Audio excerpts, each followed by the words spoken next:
Okay, so back again.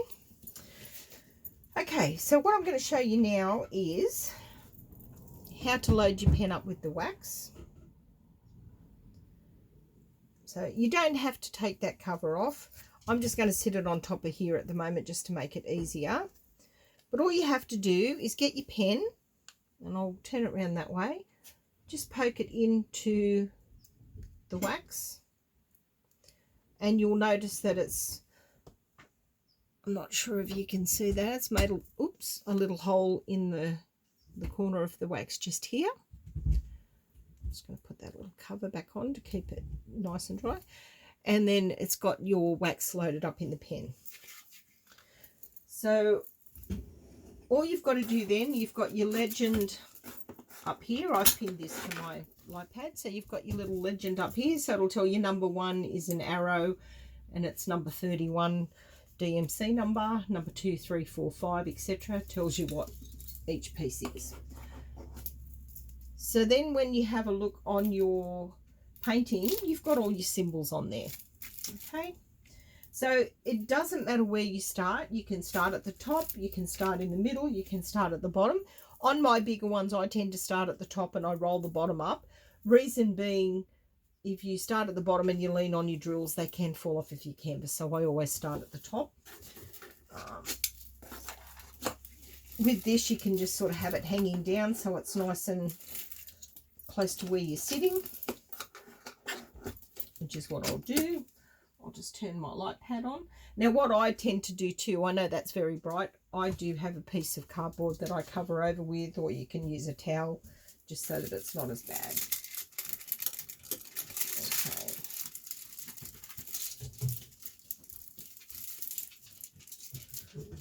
These come covered in a cellophane. I don't particularly like it, so I replace it with baking paper. Make sure you get baking paper and not waxy greaseproof paper, because that will stick to your painting, but the baking paper won't. Okay, so what I'm going to do, so number 1 is the arrow. I'll start with that one.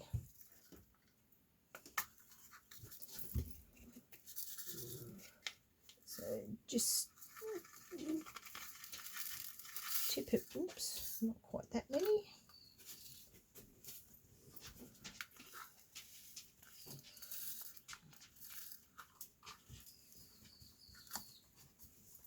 So tip a few into your tray, and then what you want to do is just give it a bit of a shake. Don't do it violently. And you'll notice that they turn upside down. So the silver part is the flat side, which is what sticks to the canvas.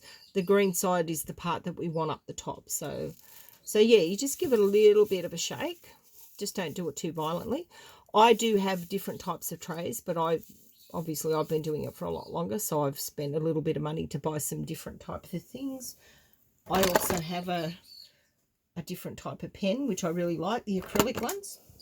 So then basically all you have to do, and you don't have to stick it down hard, you just touch the top of the bead and it'll stick to your pen like that. Just find your symbol. This is sticky, so that just automatically sticks. So then you just keep going like this.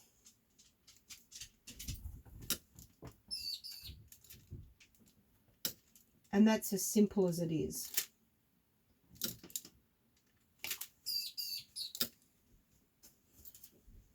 Come back and show you in a sec what it looks like. I'll just do this little section.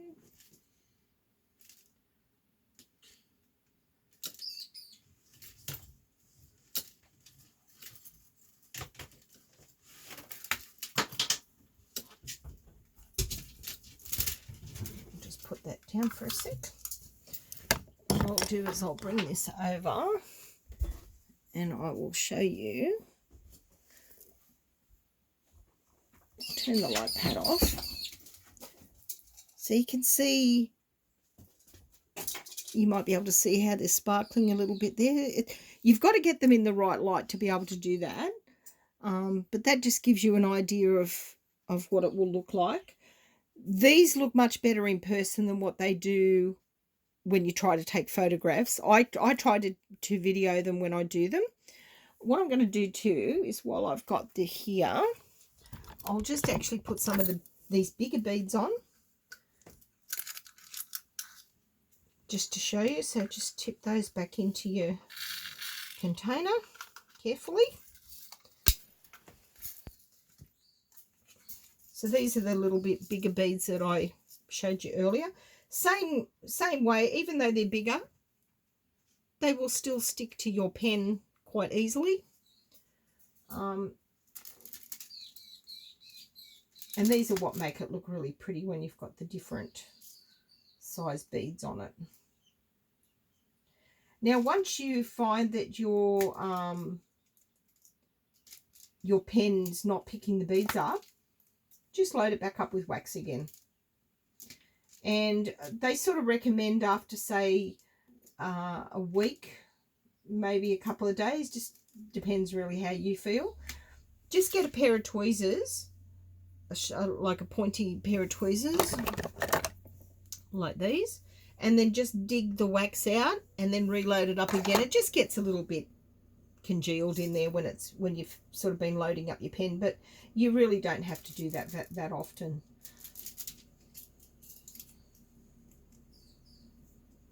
So I'm just going to finish doing this little section.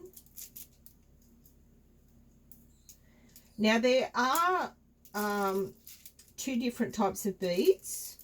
There are what we call round beads, which is what these ones are. So obviously they're round. And there are also square ones, which is what I'm working on at the moment. So I'll show you one of those in a moment. I'll just finish this little section.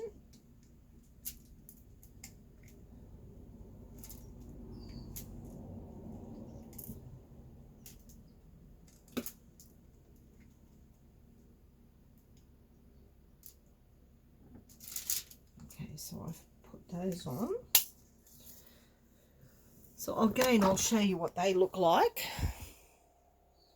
So see how they're the bigger ones there? And how pretty they look. It just gives a little bit of a different dimension. So you've got your round beads there.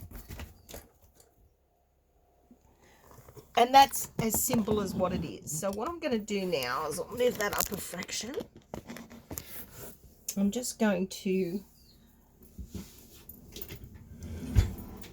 one second.